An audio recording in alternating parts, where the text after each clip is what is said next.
shared screen there.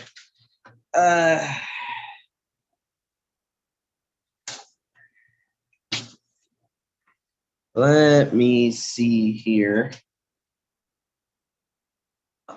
Some numbers 4 to 7. Get my highlighter. Me having the RST and E from my side here. Seeing if there's any interesting commentary they have. All right, so what I want to do. Let me see here. Yeah, let's get that off. There we go. No background noise there. All right, shalom, everyone. Shalom, Shabbat shalom, everyone. I'm Brother Doug with the Awakened by Yahuwah Assembly. We are continuing our Torah readings, our Torah portions today. So I'm going to be starting us off in Numbers 4 to 7. So let me see here. I think for you guys, I'm going to put the shared screen of the Septuagint up there on my sword. Okay, let's see here. So let's see here. I think I'll just, for simplicity, I'll use the LXX 2012. All right, let's see here. Some numbers for. Okay. Okay, so Numbers chapter 4.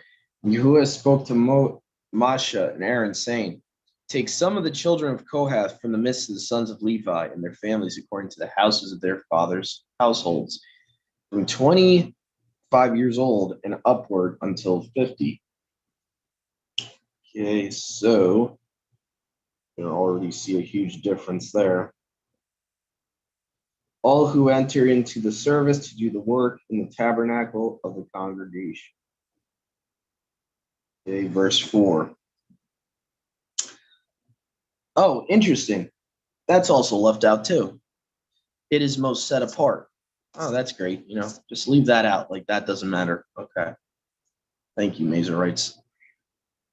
Sheesh. Oh, my bad. I'm reading the wrong verse there. That's why. Okay. I was about to say, are they really going to leave out it is most set apart? That would be pretty bad. All right. So verse 4, this shall be, and these are the works of the sons of Kohath and the tabernacle witness. It is most set apart. Thankfully, they have that in both versions. That would really be bad. Verse 5, and Aaron and his sons shall go in when the camp is about to move, shall take down the shadowing veil, and shall cover with the ark of witness. And they shall put on it a cover, even a blue skin, and put on it above a garment of olive blue, and shall put the staves through the rings. Now, interesting that every translation translates it blue, which would agree with the LXX reading of that word. But the Masoretic, if you actually look at the word there in the Hebrew, it's violet. So it's kind of interesting that English translators are agreeing with the LXX in verse 6. Almost every English translator has blue. So just interesting. They shall put on the table set forth for showbread a cloth of olive purple, and dishes and censers and cups and vessels which one offers drink offerings, and the continual loaves shall be upon it. Verse 8, and they shall put upon it a scarlet cloth. They shall cover it with a blue covering of skin. They shall put the staves in, so the carrying poles in. They shall take a blue covering, cover the candlestick, so the menorah that gives light, and its lamps, and its snuffers, and its funnels, and all the vessels of oil with which they minister. And they shall put it and all its vessels into a blue skin cover. They shall put it on bearers. They shall put a blue cloth for a cover on the golden altar, and shall cover it with a blue skin, and put it in its staves or carrying poles. Okay, so we are at verse 12 there. Okay, and they shall take all the instruments of service with which they minister in the set apart place, and shall place them in a cloth of blue, shall cover them with blue skin covering. and put them upon staves, and shall put the covering on the altar. They shall cover with a cloth all of purple. Okay. Verse 14, and they shall put upon it all the vessels with which they minister on it, the fire pans, the flesh hooks, and the cups, and cover all the vessels of the altar. They shall put on it a blue cover of skins, and shall put in it staves, and they shall take a purple cloth, cover the laver and its foot, and they shall put it into a blue cover of skin, and put it on bars. Now, interesting to note that it seems like the color blue represents Yahuwah's Torah, like you have, what is it, Mom? What type of stone was the commandments written on? Sapphire? I think it was tablets of sapphire. It was like blue stones, if I'm not mistaken, in Exodus, if I'm not mistaken. So it seems like blue is very important to Yahuwah. You have the cords of blue for the tassels, and blue seems to be representing the Torah, Yahusha. It's kind of interesting. And how Yahusha calls himself the living waters blue. Just saying, it's kind of interesting. Verse 15, and Aaron and his sons shall finish covering the set apart things and all the set apart vessels when the camp begins to move. Afterwards, the sons of Kohath shall go in and take up the furniture, but shall not touch the set apart things, lest they die. These shall the sons of Kohath bear in the tabernacle of witness. So moving on to verse 16 here. Eleazar, the son of Aaron, the priest, is overseer. The oil of light, the incense of composition, the daily grain offering, and anointing oil are his charge. Even the oversight of the whole tabernacle and all things that are in it, in the set apart place, in all the works. Okay, moving on to verse 17.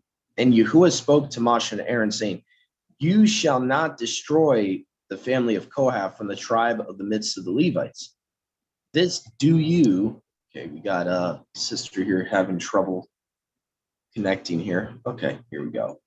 All right, let's go back to find my sword here. All right, there we go. So verse 18, you shall not destroy the family. So we're at Numbers 4, verse 18. You shall not destroy the family of Kohath from the tribe of the midst of the Levites. Verse 19, this do you to them. They shall live and not die when they approach the most set apart place. Let Aaron and his sons advance, and they shall place them each in his post for bearing. And they shall by no means go in to look suddenly upon the set apart things and die. And Yahuwah spoke to Moshe, saying, take the sum of the children of Gershom, these according to the houses of their lineage, according to their families. Take the number of them from 25 years old and upwards. Again, the major difference there with the Masoretic is they add 5 years for some reason. Don't understand that. So 25 years and up to 50, everyone that goes in to minister to do his business in the tabernacle witness. This the public service of the family of Gershom to minister and to bear, and they shall bear the skins of the tabernacle and tabernacle witness and its veil and the blue cover that was on it above, and the cover of the door of tabernacle witness, and all the curtains of the court which were upon the tabernacle witness, and the appendages and the vessels of service that they minister with they shall attend to according to the direction of Aaron and his sons shall be the ministry of the sons of Gershom in all their ministries, in all their works. You shall take account of them by the name in all things borne by them. This is the service of the sons of Gershom in the tabernacle witness, and they're charged by the hand of Ithamar, the son of Aaron the priest. The sons of Merari, according to their families, according to the houses of their lineage, take you the number of them, and take the number of them from 25 years old and upwards until 50 years old, everyone that goes in to perform the services of the tabernacle witness. These are the charges of the things born to them, according to all their works in the tabernacle witness. They shall bear the chapiters of the tabernacle, and the bars, and its pillars, and its sockets, and the veil. Excuse me. And there shall be their sockets and their pillars and the curtain of the door of the tabernacle. They shall bear the pillars of the court round about, and there shall be their sockets, and they shall bear the pillars of the veil of the door of the court, and their sockets and their pins and their cords and all the furniture, all the instruments of the service take you there, number by name, and all the articles of the charge of the things borne by them. So that's verse 32. Okay, going back here, and I see there's a couple of hands raised. I'll let you guys go once the chapter's done. So we're at verse 32. It says, and they're numbered by name and all the articles of charge of things borne by them. Okay. Let's see here. Verse 33. This is the ministration of the family of the sons of Merari and all their works in the tabernacle witness by the hand of Ithamar, the son of Aaron the priest. And Moshe and Aaron, the rulers of Yasharel, took the number of the sons of Kohath according to their families, according to the houses of their lineage. From 25 years old and upwards to the age of 50, everyone that goes in to minister and do service in the tabernacle witness, and the numbering of them according to their families was 2,750. Let's see here. I just want to quickly look here, make sure that's the same exact. Yep. All right, just checking. This is the numbering of the family of Kohath, everyone that ministers in the tabernacle witness, as Moshe and Aaron numbered them by the word of Yahuwah, by the hand of Moshe. Interesting. I find it interesting that these translations sometimes will translate by the command of Yahuwah. So it kind of takes away that it's talking about a person there. Find it interesting. So I kind of like how Brenton's has by the word of Yahuwah, by the hand of Moshe. So that's interesting to me. I looked up one point of interest that you might be interested in, the color blue. Yeah. It actually, the significance of it in scripture means the word of Yahuwah. Yep. Yep. The law, the word. Yep. And I do believe if you look it up, you can look it up in Exodus, the tablets that the law was written on were sapphire. They were literally sapphire tabs.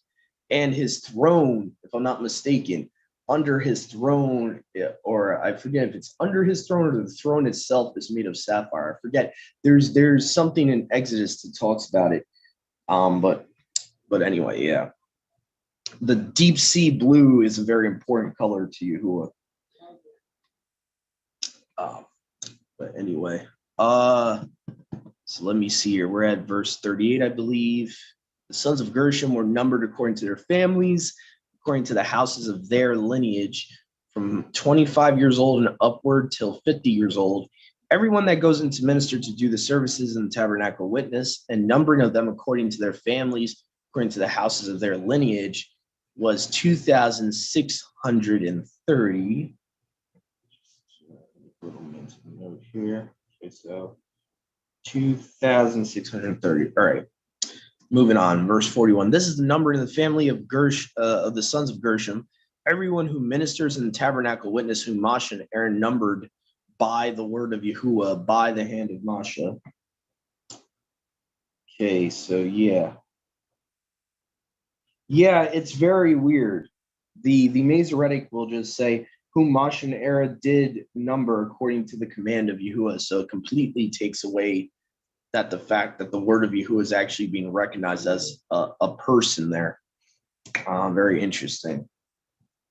After we read this chapter, I think I'm going to go into the Targums. I'm just curious to see how the Targums word verse 41.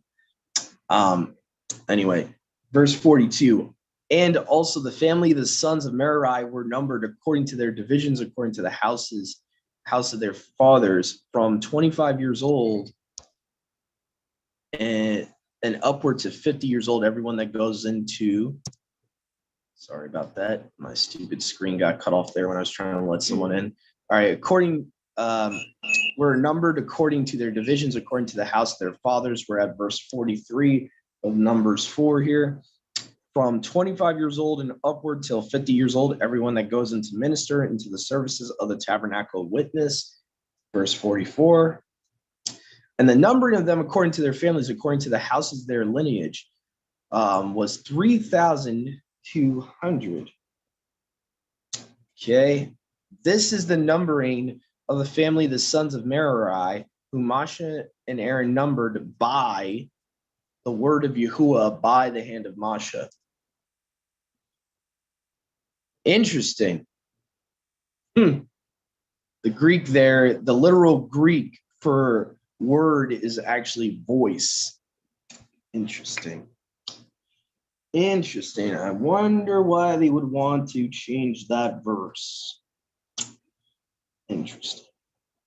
So what I do like about the Restored Scriptures True Name Edition, they do have it saying to the word of Yahuwah by the hand of Moshe. So I'm guessing either they took the LXX in that verse in verse 45, or it actually says the right thing in the Masoretic. So anyway, I found that interesting. So all right, verse 46. All that were numbered, whom Moshe and Aaron and the rulers of Yashral numbered, namely the Levites according to their families, according to the house of their lineage, from 25 years old and upward to 50 years old, everyone that goes into the service of works and the charge of things that are carried in the tabernacle of witness. So that's verse 47 there. All right. And they that numbered were 8,580. All right. He reviewed them by the word of Yahuwah, by the hand of Moshe, appointing each man severally over their respective work and over their burdens. They were numbered as Yahuwah commanded Moshe. Okay, so that is the end of chapter 4 of Numbers. Before we move on, I want to go to Brother Joshua because he's been patiently waiting. Go ahead, bro. Yeah, I'm glad you brought up the blue representing the word. That's what I figured. I really wasn't sure. I'd definitely like to look up some more off the record, look up some scriptures that would support that, just to actually know for 100% certain. But it's very interesting because you have a couple different colors. You have his blue, which supposedly represents his word, but then you also have the scarlet and the purple. But then you have Circe, or the whore of Babylon, that also has purple and scarlet, but is missing the Torah, has done away with the Torah. So it's interesting. I'd like to know what the scarlet and purple represent. Yeah, let me see. Just because we're on this topic, brother, I want to actually confirm the sapphire thing. Let me see here, because I know I saw this at one time. 10 commands written. Definitely interesting that even from the first century, you see that the Torah was like the first thing that the whore of Babylon got rid of. Yeah. It's kind of interesting parallel. It's kind of similar to how Satan had, some of the stones on his breastplate, but he was missing a couple. Kind of interesting parallel there. Yeah, here we go. This is what I was talking about here. Yeah. So I believe there's a verse in Exodus, but as you can see here, the general consensus historically, they were written on tablets of sapphire stone, the Torah itself. So if Yahusha, right, is the Torah, right, that became flesh, and the Torah was originally written on blue colored stone, we can technically, that's a proof right there. Also, like I said, water is always blue. If Yahusha is the fountain of living waters, then that spiritually connects him to the color blue in a way too, because you see the sky. Why the sky is blue all the time? That's the waters above. So, I mean, the general consensus, I think, if you ask anyone on the street what color water is, they would tell you blue. So I think there's multiple proofs in scripture that blue definitely represents Yahusha and the word, and the law itself is represented by blue, hence why Yahuwah would tell you to put a cord of blue on your tassels. Because he's talking about, right, so you don't forget my law. So, I mean, there's multiple proofs we can go to, which the tassels, the chapter of the tassels you can find in Numbers. We haven't gotten there yet in our Torah readings, but that's Numbers 15. I believe it's verses 33 to 40. And let me just see if I can find the exact verse that tells you verbatim in scripture that they were written on sapphire. And it was Exodus. Ray just What mentioned happened? Ray just mentioned he thought water was clear. Well, yeah, it's clear, but I don't know. It's clear in a way, but depending on its, yeah, I do remember though that certain areas you'll see water technically blue. Like if it's in a very, I guess it depends on the environment it is in. But if you like went to like the Arctic, the water would appear very, very dark blue, deep sea blue. So I guess it depends on the environment or what's in it. Swamps obviously have a different color to it because of what's in the water. So I guess it depends what's in the water, and I guess where the water actually is what gives it its color. But for the most part, I think most people depict what would think in their minds water as being the color blue. But that's I get it, it's clear and all that, but it does have actual color. If you ever like go to a lake or you go to the ocean, it does have somewhat of a color. Let's see here, Exodus 24:10. Right, so that's what I was looking for. So Exodus 24:10 shows us exactly what type of stone the Torah was written on. It says here, and they saw the place where the Elohim of Yasharal stood. So you got to realize too, this is talking about the firmament. This is talking about literally they're up on the mountain, seeing his dwelling place up there in the heavenly realm. Yahuwah most likely is tearing down the veil for them to actually see this. They that saw the place where the Elohim of Yasharal stood under his feet, meaning, under his throne, was it were a pure work of sapphire slabs, and as it were the appearance of the firmament of heaven in its purity. And of the chosen ones of Yasharal, there was not even missing. They appeared in it. Okay, so where does it talk about? See here. I know there's a part in this verse where it talks about. See. No, that's not the verse I'm looking for. I'm looking for that exact verse that it talks about. There's see here. Sapphire stone of the blue 10 commandments. Let me see something here. Likeness of a throne, sapphire. Ezekiel 126 also talks about the beneath his throne is like that of sapphire.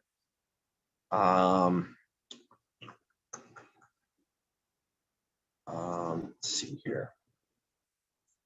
Let's see. I'm trying to find an exact proof verse that shows that, but the general consensus is that most believe from that verse that he would have made the 10 commandments out of sapphire stone. I don't like that depiction there. That's a little weird. But anyway, let's See here, flooring stones laid your foundation with sapphire, Isaiah 54:11. Okay, here we go. So Exodus 24:9-10.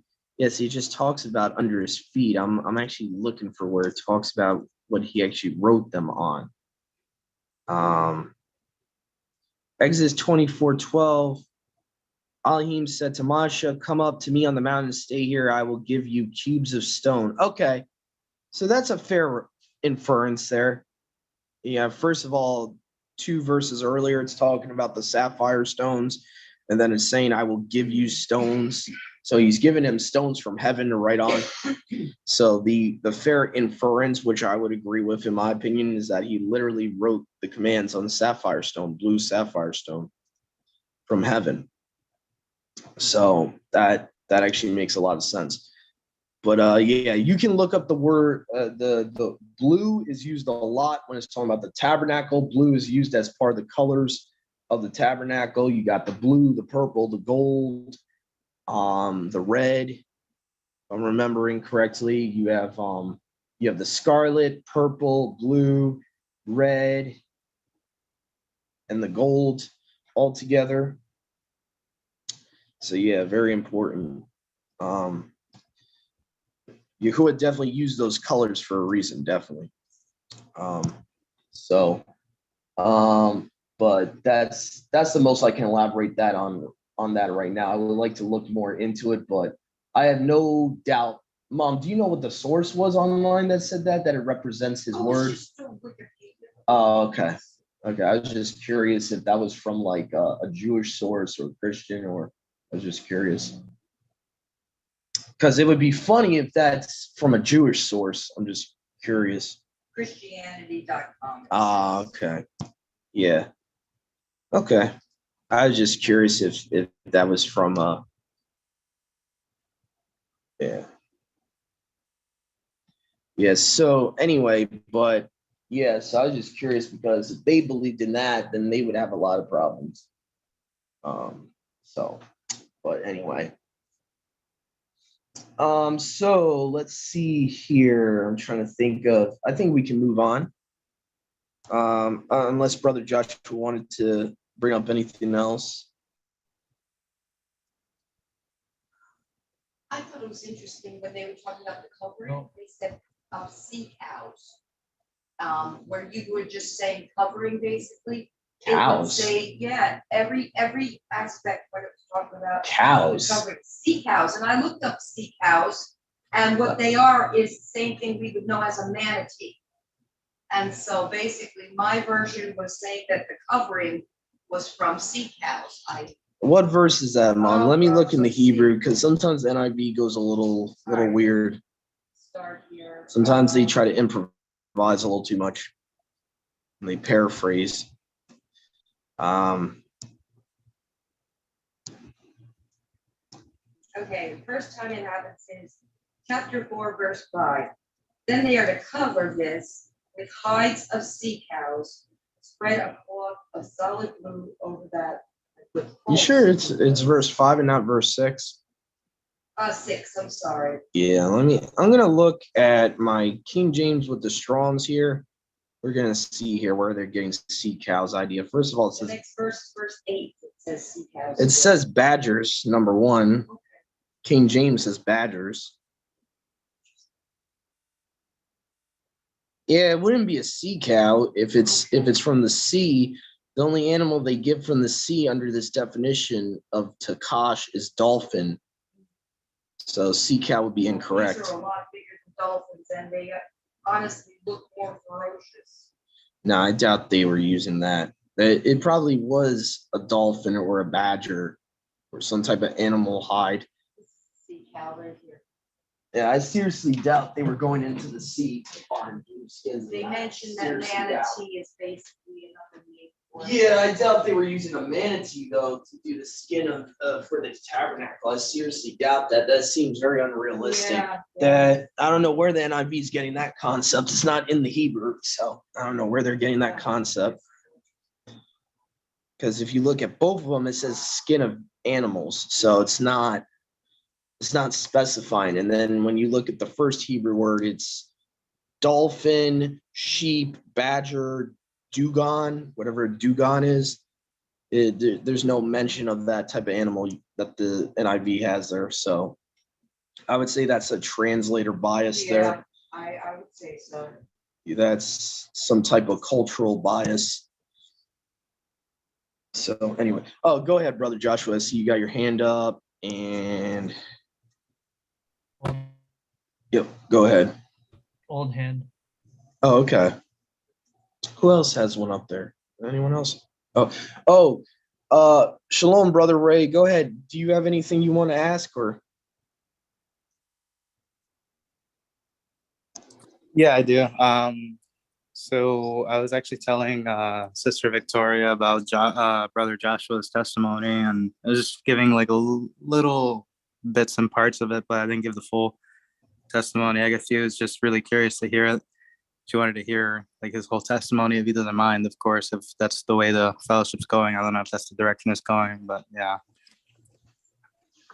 I would say let's do that off the record. We could do that off the record. The only reason is there could be viewers that are not familiar with our fellowship and and all that. I think Brother Joshua has most people out there have already seen his actual testimony, if I'm not mistaken.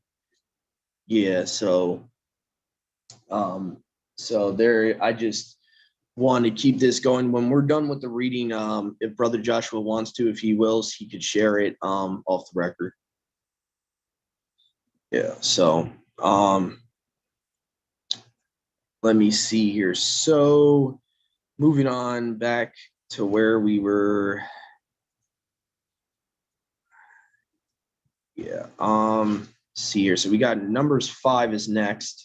Chapter 5, and Yahuwah spoke unto Moshe, saying, let me actually go to the LXX here, LXX 2012. Yahuwah spoke to Moshe, saying, charge the children of Yashrael, let them send forth out of the camp every leper, everyone who has in the issue of reins, everyone who is unclean from a dead body. This is obviously talking about, touching the body of someone that's passed away. You're unclean for a certain amount of time ceremoniously.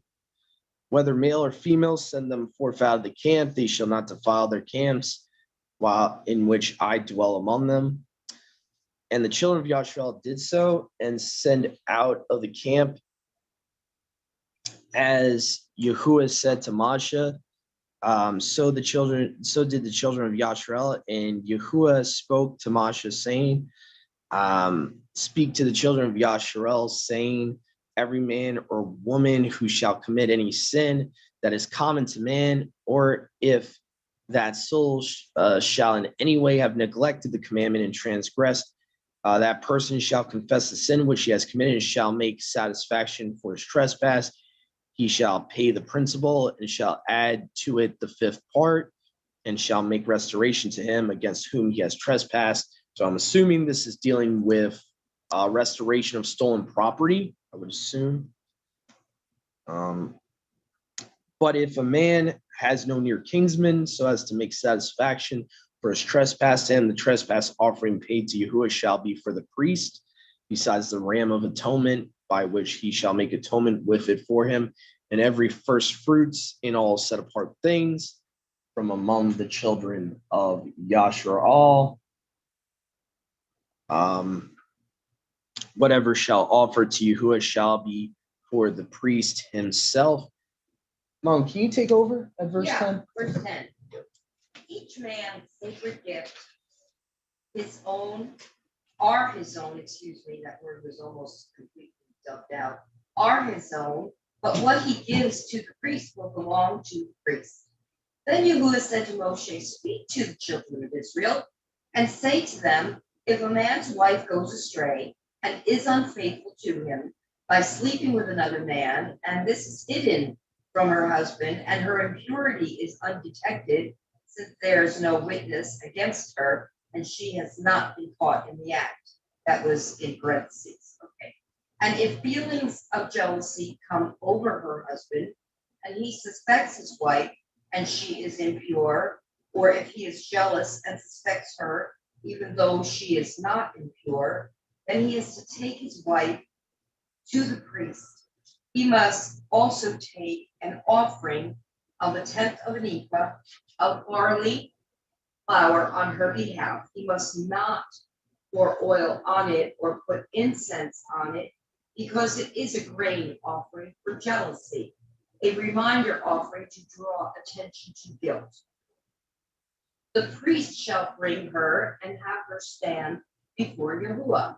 Then he shall take some set-apart water in a clay jar and put some dust from the tabernacle floor into the water. After the priest has had the woman stand before Yahuwah, he shall loosen her hair and place in her hands the reminder offering, the grain offering for jealousy, while he himself holds the bitter water that brings a curse. Then the priest shall put the woman under oath and say to her, if no other man has slept with you, and you have not gone astray and become impure while married to your husband, may this bitter water that brings a curse not harm you. But if you have gone astray while married to your husband, and you have defiled yourself by sleeping with a man other than your husband, here the priest put the woman under this curse of the oath. May Yahuwah cause your people to curse and denounce you when he causes your thigh to waste away and your abdomen to swell. May this water that brings a curse enter your body so that your abdomen swells and your thigh wastes away. Then the woman is to say, so be it. The priest is to write these curses on a scroll and then wash them off into bitter water. He shall have the woman drink the bitter water that brings a curse, and this water will enter her and cause bitter suffering.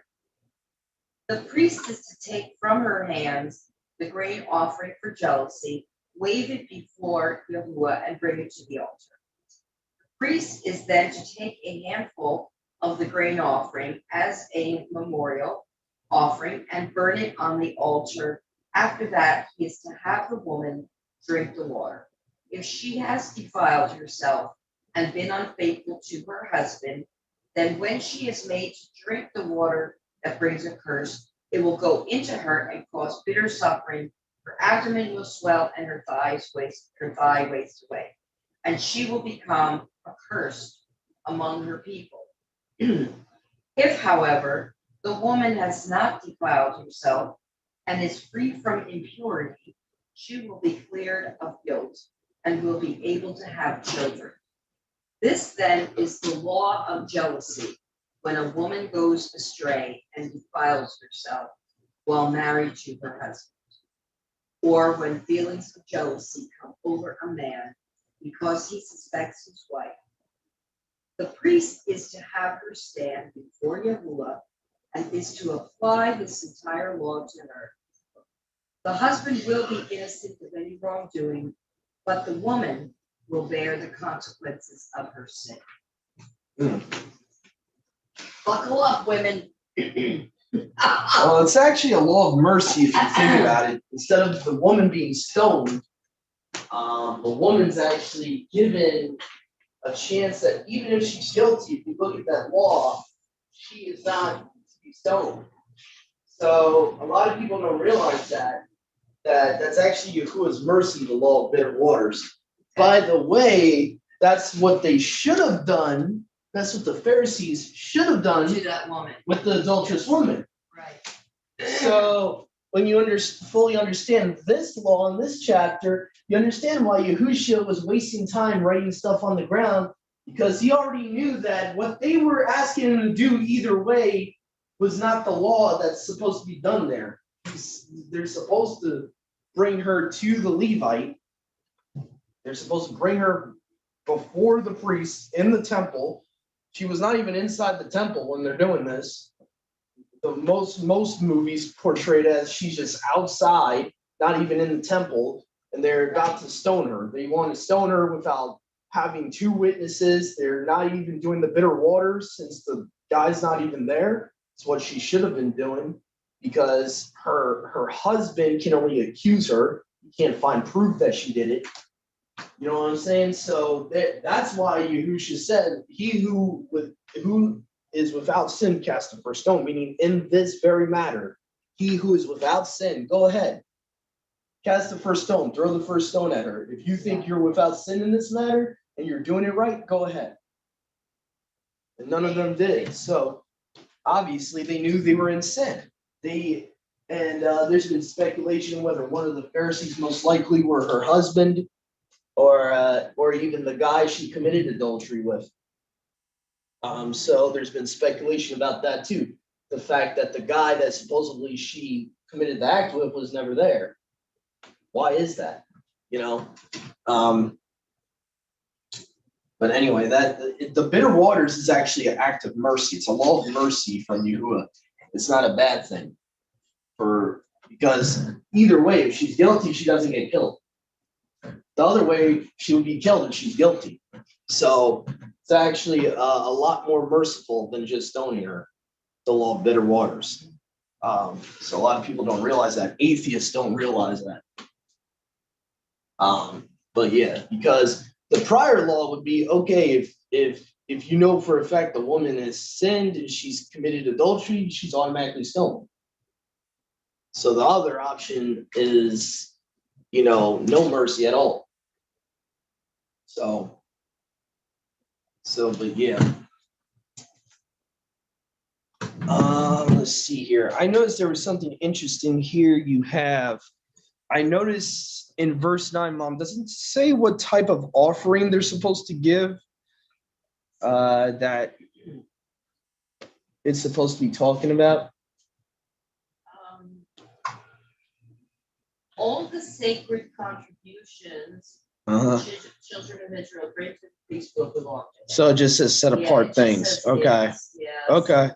Because the Septuagint says, and every first fruits in all the set apart things. So I find it interesting that the Masoretic leaves that part out, because that's talking about what type of offering it's talking about. Yeah. So the Masoretic just says every offering. So that general. It actually, you know what? I'll take that back. It looks like a translator issue, because when you look at the Hebrew word here, Strong's H8641, taruma can mean a heave offering, which a heave offering is the first fruits. It's the wave offering. So that could actually be an English translator issue, actually. So Brenton actually understood that concept. So all right, so we're gonna move on to chapter 6. Unless anyone has anything to bring up, I don't think all of it's pretty much self-explanatory there with the law of bitter waters. Go ahead, Brother Joshua. I see your hands up. I don't know if you mentioned anything about living waters. I think I heard you say something, but my mind was kind of going back and forth. But it's interesting that she drinks the water. She's forced to drink the waters, and if she's guilty, the waters, more swell her up. Yeah, versus the opposite, where to me it kind of parallels with when Yahusha talks about living waters shall flow from our innermost. Oh yeah, definitely. And it's interesting because when people that claim Yahusha and they claim Yahuwah, but they're walking in adultery, they're walking in spiritual adultery, and they're partaking of the Torah at the same time, they're not getting the pureness of the word. That water, they're getting a bitterness, they're getting a twisting of it, and it's producing death, it's producing rottenness. I don't know if I'm stretching there, and I don't really know how to explain what I'm seeing, but it's just an interesting parallel. I'd also like to in the future look at what the thigh represented, because you have her belly swelling up, and then you have her thigh rotting, But in the opposite, it seems like she's when she's not guilty, she's being fruitful. She's conceiving. Um, Hmm. Very I interesting. definitely, I think you have a point with the connection there with Yahusha and the woman that has to drink the bitter waters. It's when you look at gall and what gall represents in the Septuagint, usually it's bitterness. Usually it's even spiritually, gall can refer to sin and bitterness. So the fact that Yahusha had to take gall or bitter wine, I think spiritually is symbolizes what you're talking about with this chapter in number 6. The fact that he literally had to take the bitter waters of the adulterous woman. And I would like to look into historically about his body, whether his body actually swelled up or not. I'd be kind of curious to look into that, whether physically he fulfilled that, even with the his stomach swelling up and all that. I kind of wonder. I would imagine so because he wasn't guilty. Okay. Yeah, because I was just thinking about the whole idea of him becoming sin for us, and he had to literally take on our sin. So not that he's guilty, but the fact that he's taking our guilt and he's becoming sin for us. You know what I'm saying? Like, so like, for example, where in Romans, where, or even in Isaiah 53, when you look at the Septuagint, it says he bore their illnesses physically. He became sick because of their sicknesses, if you get what I'm saying. So he took physically, genetically on our illnesses, according to the way the LXX reads. In Isaiah 53, it says he bore or took on our illnesses. So that's what I mean by, so what Doesn't scripture say that his body didn't see corruption?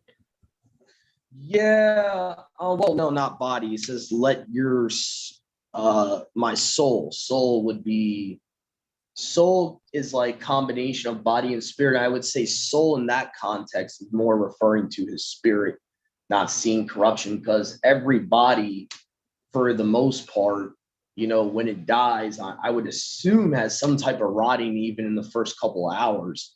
So I don't think physically that would be possible for a human body not to see any type of rotting or corruption, even in the first couple of hours of being buried. You know, you start, I could be wrong, but go ahead, bro. It's Acts 2:31. It says, "For seeing this, he spoke about the resurrection of Mashiach, that his soul was not left in Sheol, nor did his flesh see corruption." Oh, flesh. Okay. All right. Yeah. So I don't know. Maybe I'm wrong about that. Maybe the swelling didn't happen. Okay. But I still think you have the valid that he definitely took the bitter waters of the adulterous woman. I believe, and I believe that's what, I don't think the cup in Christianity, a lot of times we focus on, take this cup from me just means to take away the sacrifice from me, that I don't have to die for them. I don't necessarily limit it to his sacrifice is what he meant by the cup. I believe the cup could be actually talking about, you know, the cup that the adulterous woman had to consume. And, you know, the fact that he understood he had to take the punishment for what Israel did. So he's taking the punishment of the unfaithful bride, basically. And he, yeah, he did it alone. But yet the point is that it wasn't just a sacrifice. We tend to have a Christian upbringing, just focus on the cup is only his sacrifice or his death. The cup itself, Torah, if you're raised with a Torah understanding, is the cup of the adulterous woman. So that, in my opinion. So he understood what he was taking on. He was literally taking on the punishment of an unfaithful bride. He's not afraid of a Roman stake. Yeah, I don't think he was afraid of a crucifixion, in my Can I make opinion. one comment? I doubt that. So I don't know. I think that's more of a Christian tradition, I think it is too. eisegetical interpretation rather than understanding the full context of scripture and what the Torah talks about. the cup of the adulterous woman and all that. So that's due to our lack of understanding of the Torah, pretty much. But anyway, go ahead, Mom. I'll just make it really quick. We know for a fact, okay, that in the first century after Yahusha had gone back to the Father, that many Christians were giving their lives and being crucified and being lit to light the streets of Rome. They went singing hymns to that tree. Now, do we think for one moment that if they did that, that our Savior, the captain of our salvation, would be cowering over a Roman state? No. Heck no. No, and capital punishment was a common thing in their culture. It's not like, oh my goodness, I'm afraid. Like in their culture, in their Hebraic culture, they would have been used to capital punishment at that point. And so even in his human, whatever you want to call it, even in his human state, I doubt he was being afraid to be impaled. I seriously doubt it. I agree. That I think what Yahushua was in his human weakness was just not wanting was to take the bearing Yashral's sins in the form of this cup, this cup of the adulterous woman, that in his humanity, in his weak humanity, there was a part of his flesh didn't want him to take that on. So anyway, that's kind of my thought process on it. I don't, and like I said, the sacrifice could have part to do with the cup, but I don't think the cup's limited to his sacrifice, is what he was saying by take this cup from me. But anyway, so let me see here. So I think we're up to chapter 6 now.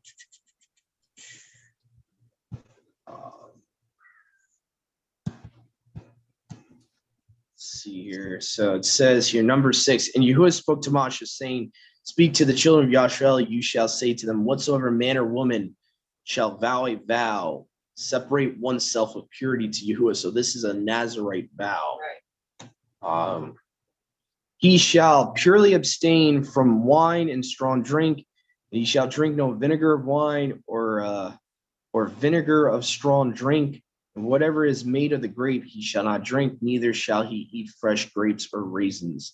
All the days of his vow he shall eat no one of all the things that come from the vine. Okay, Sister Sadia must have some connection problems today. All right, here we go. All right, there we go. Got her back on. All right, so we're at Numbers chapter 6, verse 5.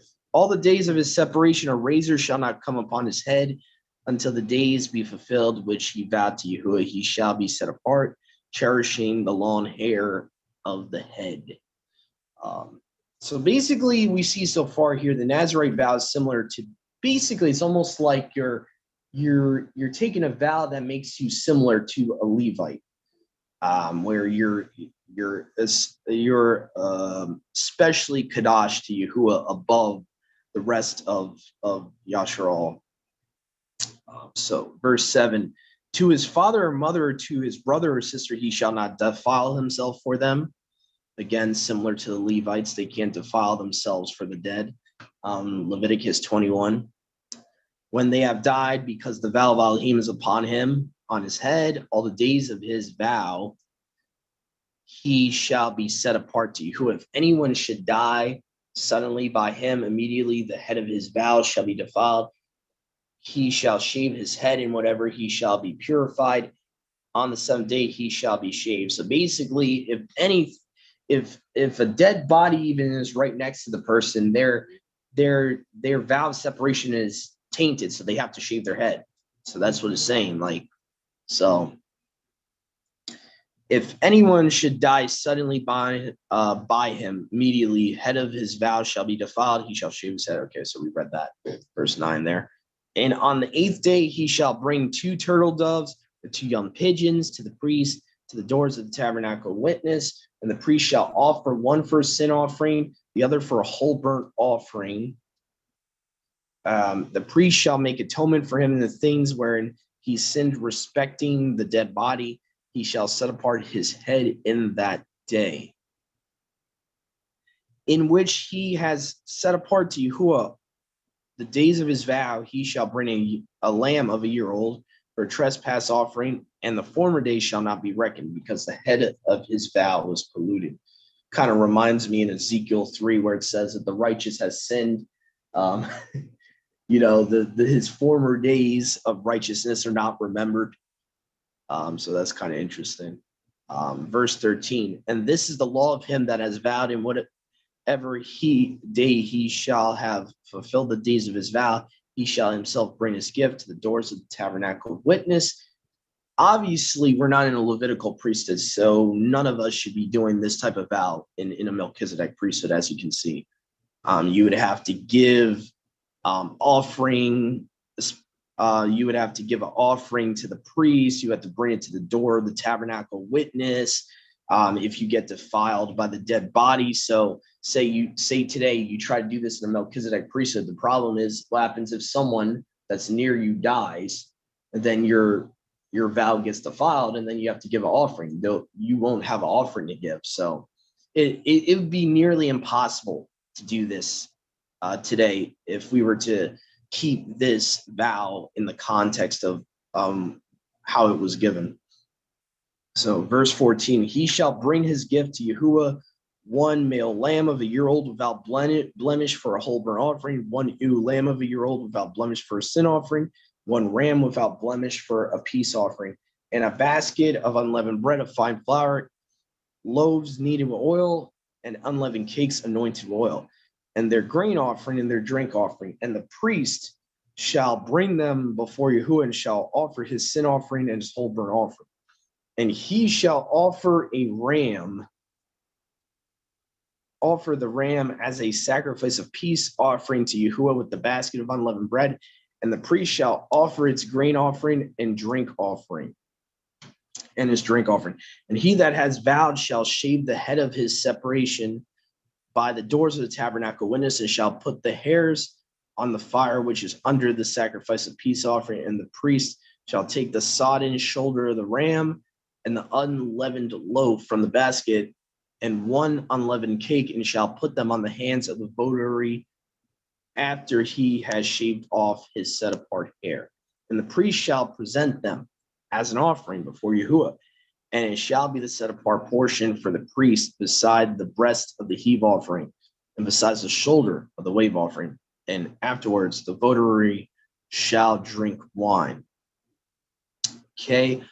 This is a law of the votary who shall have vowed to Yahuwah's gift to Yahuwah concerning his vow, besides what he may be able to afford according to the value of his vow, which he may have vowed according to the law of separation. So now we're going into the famous portion of this chapter that deals with the Aaronic Baraka. Okay, so pay attention, guys, to who this is actually for and who is supposed to say it. Okay. And Yahuwah spoke to Moshe, saying, speak to who? Speak to Aaron and his sons, saying, thus who shall? His sons and Aaron shall barak the children of Yashrael, saying to them, Yahuwah barak you and keep you. Yahuwah make his face shine upon you and have mercy upon you. And Yahuwah lift up his countenance upon you and give you peace. And they, the Levites, in context here, shall put my name upon the children of Yashrael, and I, Yahuwah, will barak them. Now, I think if we just use some common sense here, do we have Levites today? No, we cannot do this law. If anyone tries to barak the children of Yashrael that's not a Levite, Yahuwah is not going to acknowledge it. Yahuwah gave this law to the Levites. He literally says, speak to Aaron and his sons. He does not say speak to the children of Israel. If he wanted all of us to do this baraka, trust me, Yahuwah would have said it in a different way. He would have said, speak to the sons of Yashrael, and it's an eternal law for all the children of Yashrael, if he wanted every believer to be pronouncing this baraka. Okay, there's a reason he said, speak to Aaron and his sons. It's very important we pay attention to that in scripture. It's very important I think Brother Joshua was touching on this last night. You know, Yahuwah wants his laws to be kept in a very specific way, how he gave them to be kept, not how we want to keep them, how he told us to keep them. And it's very important, guys. So not trying to harp on anyone or attack anyone. I'm just trying to let you guys know, FYI, in a heavenly Melchizedek priesthood, verses 23 to 27 cannot be kept. It's impossible. So anyway, so let's see here. All right, I think we're good with that. I don't think there's any question. Oh, Brother Joshua, go ahead. I see your hands up. Interesting. The Onkelos Targum, and then the Charles Thompson Septuagint, rather than saying Yahuwah make his face to shine upon you, the Onkelos Targum reads, make his esteem to shine upon you, and the Charles Thompson Septuagint would agree with that, saying make his countenance to shine upon you. Interesting. Yeah, me understanding who Yahusha is, I could get that from both versions, because we don't have that understanding growing up who the form or image of Yahuwah is in the Tanakh. I think that's more of a less of a understanding. We just don't get that, because you can see that even in the Masoretic, where it talks about seek his face. It's really talking about seeking Yahusha when it says seek his face. That's who Yahusha is. He is the exact representation, the image, the exact image. We are not the exact image. We are made after Yahusha. We are made, in his likeness, as the Jerusalem Targum says in Genesis 1:27. So I do agree with your point, bro, but just to make a piggyback off of what you said, I can even get that in the Masoretic. I think it's because we're not educated in our upbringing about who the face of the Father is, who his exact representation, as Paul says in Colossians, is. I think that's just, yep, go ahead, bro.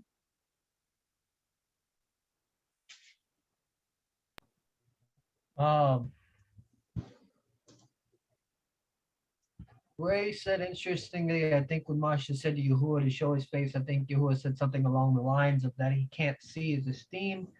That would be because if you read a couple chapters later, it might be in the same chapter, I'm not sure, or it might be the next chapter. It talks about Masha being the one who saw Yahuwah face to face. So in one instance, you have him saying that no man can see the Father face to face and live. And another instance, you have it saying that Yahuwah, or that Masha saw Yahuwah face to face. So obviously there's no contradictions, but no man can see the fullness of Yahuwah and live.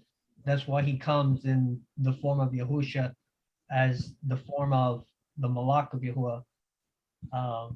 And you see him face to face through Yahusha, but you can't see the fullness. Yeah. And to piggyback, you could find that literally being spoken of in Genesis, where Jacob wrestles with Yahusha, and Yahusha's in the form of a man.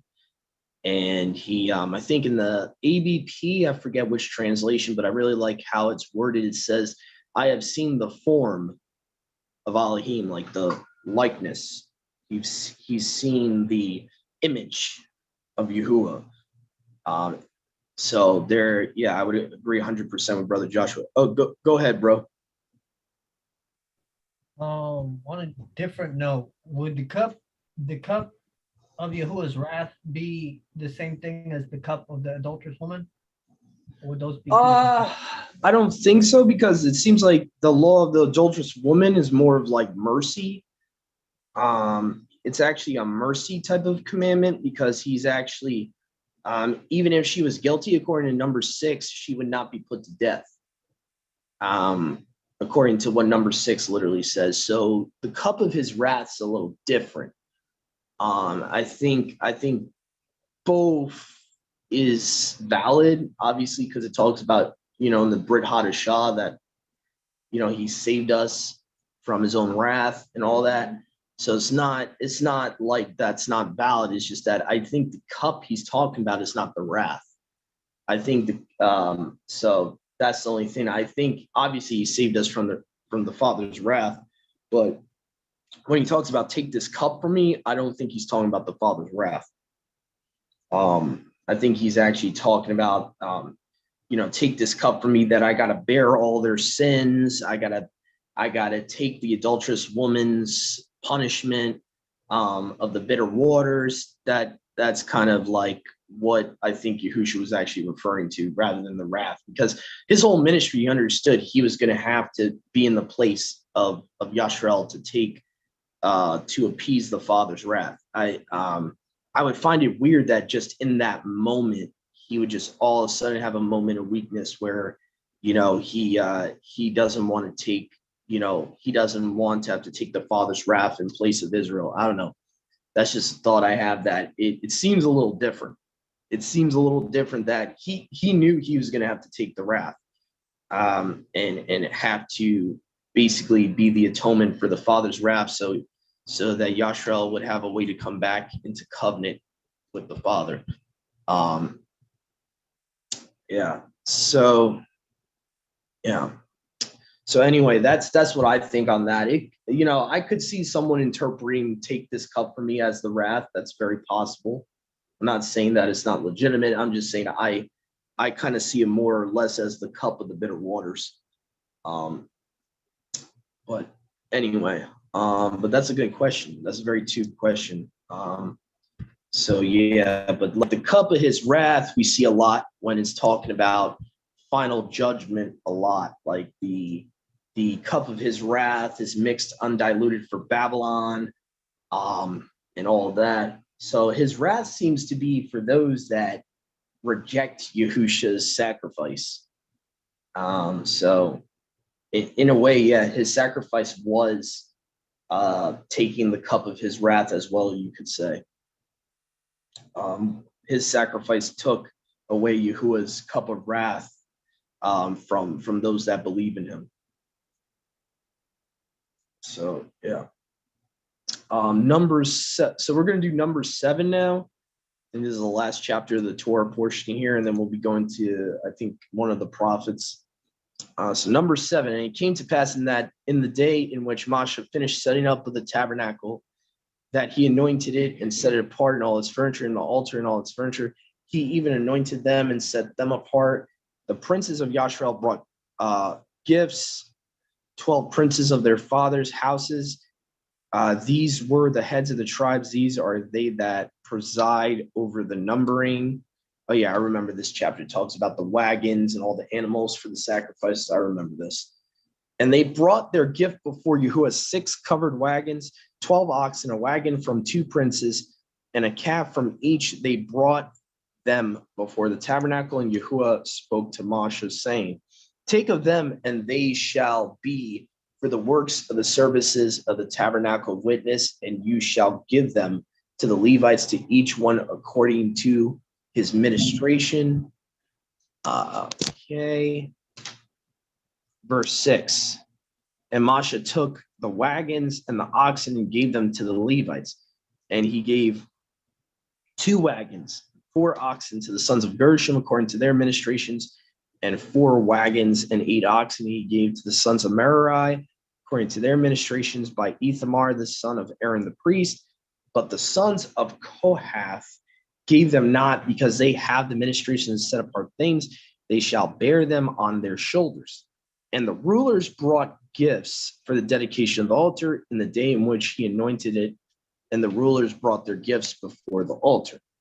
And Yahuwah said to Moshe, 1 chief each day. They shall offer their gifts, a chief each day, for the dedication of the altar. And he that offered his gift on the first day was Nasan, the son of Aminadab, prince of the tribe of Yehuda. And he brought his gift, 1 silver charger of 130 shekels was its weight, 1 silver bowl of the 70 shekels, according to the 7-part shekel, both full of fine flour kneaded with oil for a grain offering, 1 golden censer of 10 shekels full of incense, 1 calf of the herd, 1 ram, 1 he lamb of a year old for a whole burnt offering, 1 kid of the goats for a sin offering, and for a sacrifice of peace offering, 2 heifers, 5 rams, 5 he goats, 5 ewe lambs of a year old. This was the gift of Nasan, the son of Aminadab.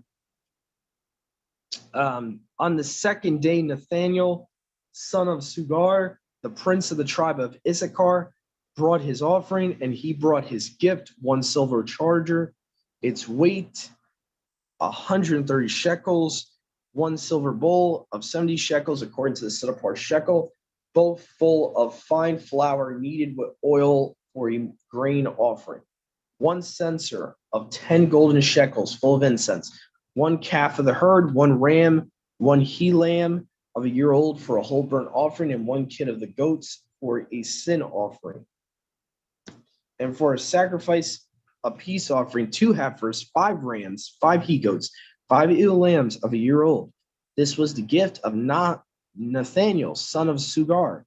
On the 3rd day, the prince of the sons of Zebulun, Eliab, the son of Chelon, he brought his gift, 1 silver charger, its weight 130 shekels, 1 silver bowl of 70 shekels, according to the set apart shekel, both full of fine flour kneaded with oil for a grain offering. Okay, 1 golden censer of 10 shekels, full of incense. Verse 27. 1 calf of the herd, 1 ram, 1 he lamb of a year old for a whole burnt offering, 1 kid of the goats for a sin offering. And for a sacrifice of peace offering, 2 heifers, 5 rams, 5 male lambs, 5 ewe lambs of a year old. This was the gift of Eliab, the son of Chelon. Now, ewe lamb, is that, Mom, a female lamb? I think it is, but it's also, a baby. A baby. A little okay. innocent baby lamb. Yeah, I think it might be a female lamb. I'm not positive though. Okay. But it's a tiny little young lamb. Oh. Verse 30. On the 4th day of Elisur, son of Shedeur, the prince of the children of Reuben, he brought his gift, 1 silver charger, its weight 130 shekels, 1 silver bowl of 70 shekels, according to the set apart shekel, both full of fine flour kneaded with oil for a grain offering, 1 golden censer of 10 shekels full of incense, 1 calf of the herd, 1 ram, 1 he lamb of a year old for a whole burnt offering, 1 kid of the goats for a sin offering. And for a sacrifice of peace offering, 2 heifers, 5 rams, 5 he goats, 5 ewe lambs of a year old. This was the gift of Elisur, son of Shedeur. On the 5th day, the prince of the children of Simeon, Salamiel, the son of Suri Shaddai, he brought his gift, 1 silver charger, its weight 130 shekels, 1 silver bowl of 70 shekels, according to the set apart shekel, full of fine flour kneaded with oil for a grain offering. Verse 38. 1 golden censer, golden censer of 10 shekels, full of incense, 1 calf of the herd, 1 ram, 1 male lamb of a year old for a whole burnt offering, 1 kid of the goats for a sin offering, and for a sacrifice of peace offering, 2 heifers, 5 rams, 5 he goats, 5 ewe lambs of a year old. This was the gift of Salamiel, son of Zuri Shaddai. On the 6th day, the prince of the sons of Gad, Eliasaph, son of Raguel, he brought his gift, 1 silver charger, its weight 130 shekels, 1 silver bowl of 70 shekels, according to the set apart shekel, both full of fine flour kneaded with oil for a grain offering, 1 golden censer of 10 shekels full of incense, 1 calf of the herd, 1 ram, 1 he lamb of a year old for a whole burnt offering, and 1 kid of the goats for a sin offering. And for a sacrifice of peace offering, 2 heifers, 5 rams, 5 he goats, 5 ewe lambs of a year old. This was the gift of Eliasaph, son of Raguel. On the seventh day, the prince of the sons of Ephraim, Eliasama, the son of Amiud, he brought his gift, one silver charger. Its weight was 130 shekels, one silver bowl of 70 shekels, according to the set apart shekel,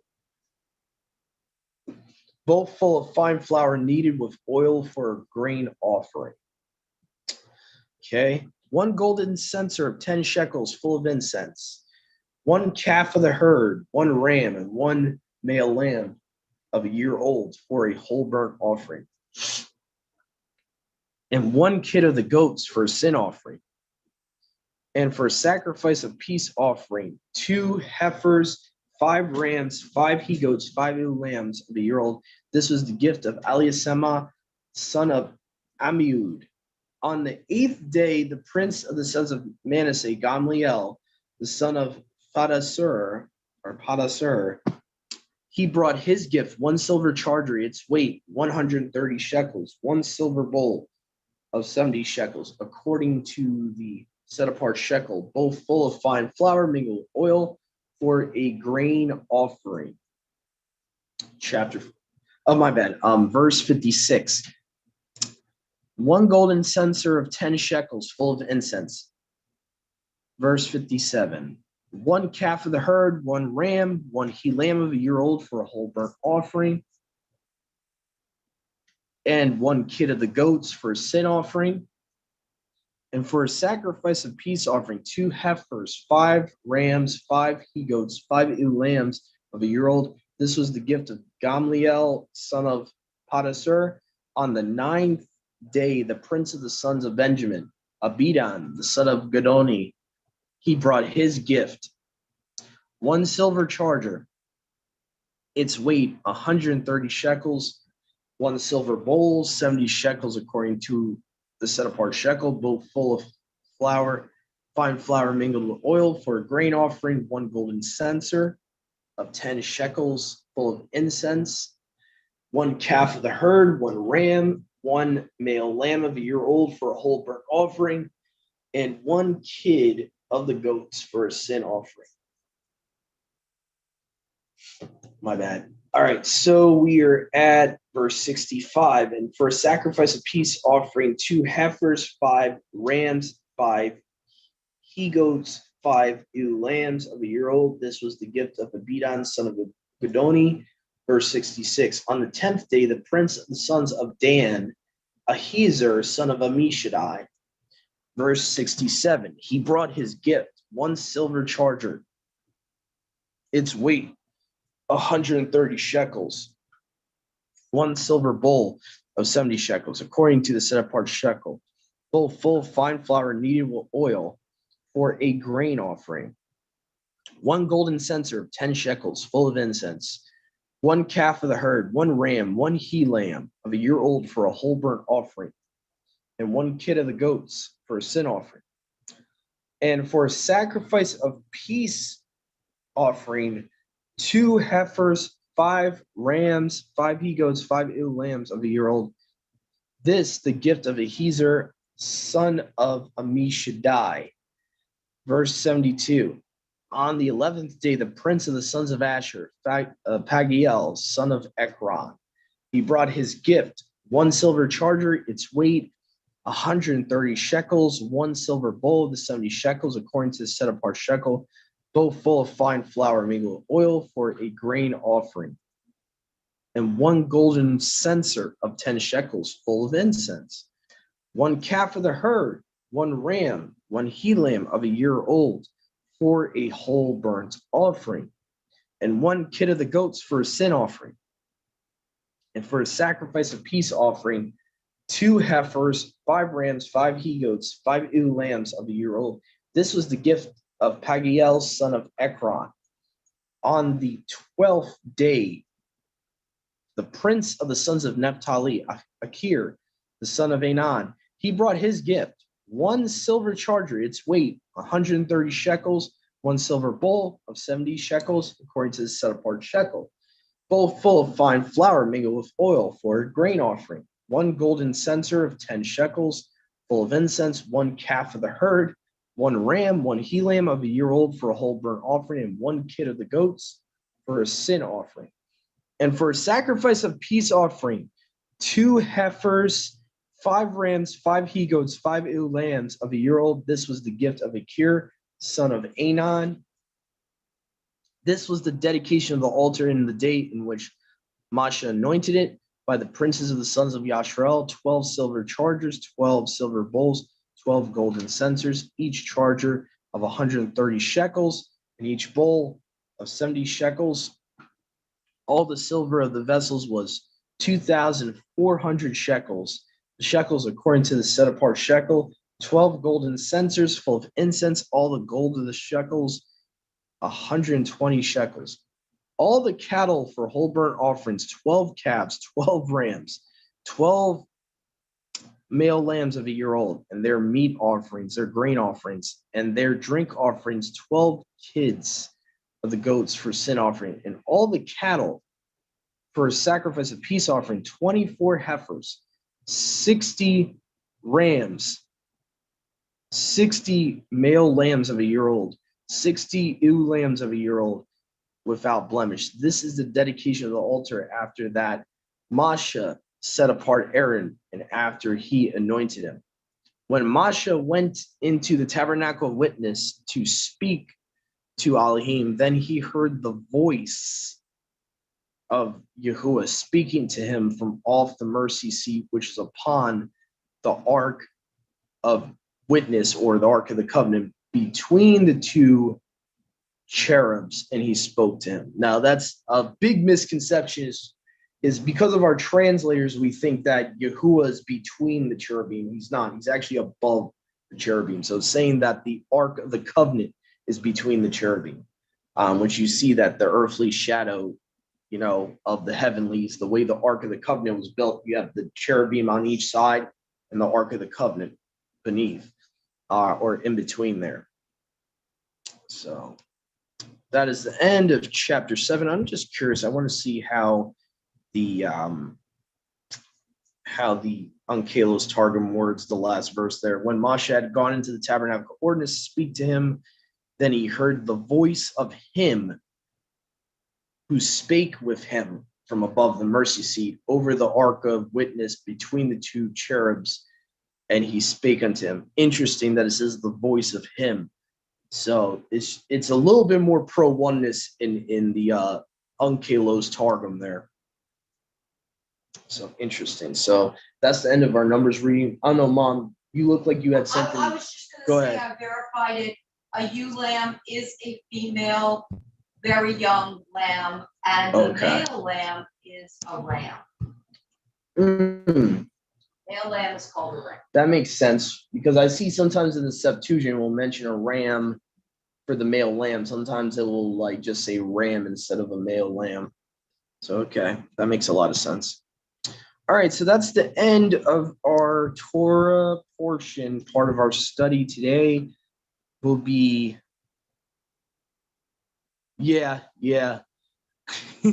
censor, not a censor. Yeah, kind of like that Captain Ron movie, gorilla, not gorilla. Mine's completely wrong because it said ladle. It's not a ladle. Ladle, yeah. Ladle is NIV not sometimes.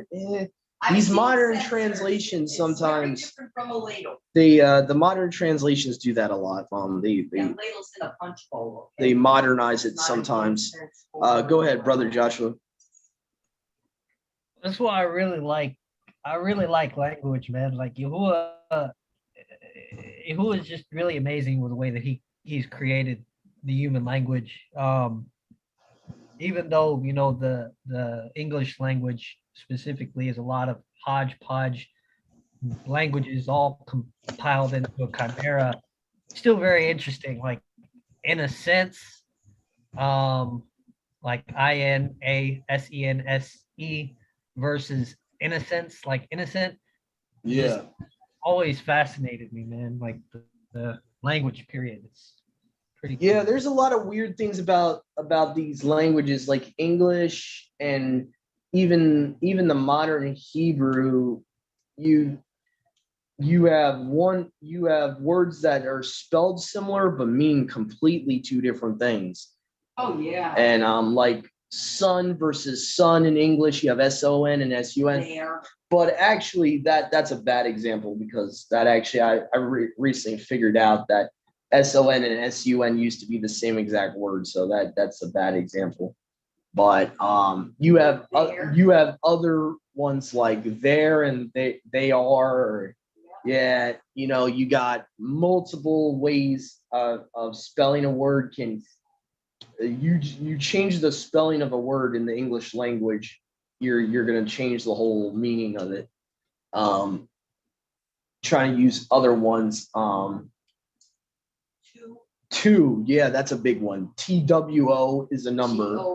TOO means also, like, you know, in addition, like basically. So it's kind of weird how our modern English language, it's very specific type of language. If you mess with one letter, it's like it gives a whole different type of meaning. And the same thing with the modern Hebrew. That's why the vowel points are very bad, because the one word change or a little vowel point will mess with the whole word. But anyway, so all right, so I think we're gonna do a new recording. I need to also check with my notebook here anyway to see what book we're doing next. I think it's Judges. We're gonna be doing Judges 13 next, so please stay tuned, everyone. We'll be back very shortly.